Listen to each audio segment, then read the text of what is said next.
j'étais petite, puis ma mère avait pas le temps de me préparer un lunch pour le midi, on allait dans une petite une institution qui s'appelle Wilinski, puis elle m'achetait un sandwich spécial. Puis en fait, le Wilinski, c'est un endroit vraiment qui, quand on y va, on se croirait encore dans les années 40. J'ai jamais vécu les années 40, mais je vous dis, là, je suis sûre que c'était comme ça dans les années 40.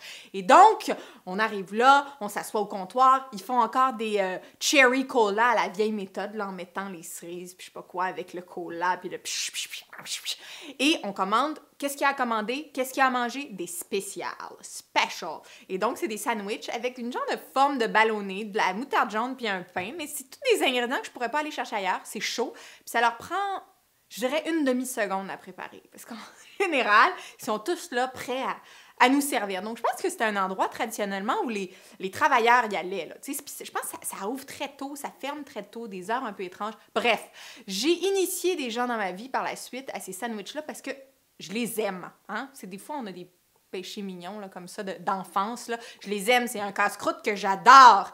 Et donc, si on buvait une bouteille de vin avec un special de chez Wilinski, ça serait Clos Saron, je pense. Clos Saron serait mon choix. Clos Saron, 2005, Black Pearl. En fait, c'est un vin que j'ai servi beaucoup quand je travaillais au club Chasse et Pêche. Et c'est un vin, en fait, j'ai goûté à plusieurs de ces vins, puis j'ai toujours trouvé que c'était des fois très étrange, des fois très américain, mais toujours unique, toujours bon.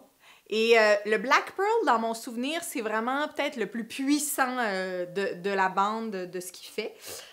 On va goûter à ça. Une cire grise, un peu argentée. Ça, c'est une cire molle, je crois. Donc, si je tire... Ouais. J'ai pas besoin de la briser. Donc, ça vient de la région de Sierra Foothills, qui est une région en Californie, pas très loin de San Francisco, un peu dans les terres. Et on est sur un assemblage de Syrah, petit verre d'eau et Cabernet Sauvignon.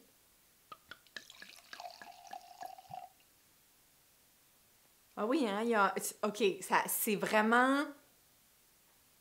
C'est très spécial comme nez. C'est très confituré. Il y a quelque chose de très sucré, riche au nez. Après, on a aussi un côté un peu solvant, en fait. Quelque chose d'un peu... c'est un peu vif au nez. Ça sent bon. Là, quand on l'aère, déjà, ça évolue, là, mais il y a le côté vraiment assez riche qui est là. Je dirais que c'est dans ta face, hein? C'est vraiment dans ta face comme vin. Puis ce côté sucrosité un peu, on goûte.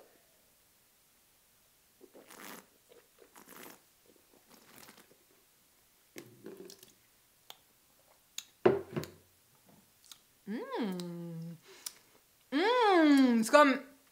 presque comme un petit repas. Il y a vraiment de la matière. Puis c'est le fun parce que c'est pas de la matière boisée. C'est plus une matière, vraiment matière du fruit.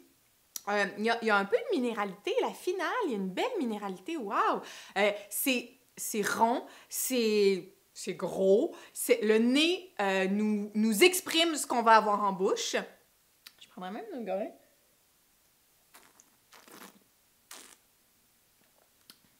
C'est différent. Je sens que c'est travaillé naturellement. C'est travaillé naturellement. On dit que le domaine Clos Saron est un endroit écologique, havre de paix, où vraiment il y a une unicité entre le raisin, la terre, le terroir, en fait. C'est un homme quand même assez imposant qui fait ça. Et c'est bon ce qu'il fait. Des vins, des fois, ça c'est peut-être plus dans sa gamme classique. Des fois, les vins sont plus fous. Je pense que ça pourrait très, très bien se prendre avec un special Wilinski, mais c'est vraiment le vin qui va voler la vedette ici. Donc, on est sur le Clos Saron Black Pearl 2005, bu sur le web.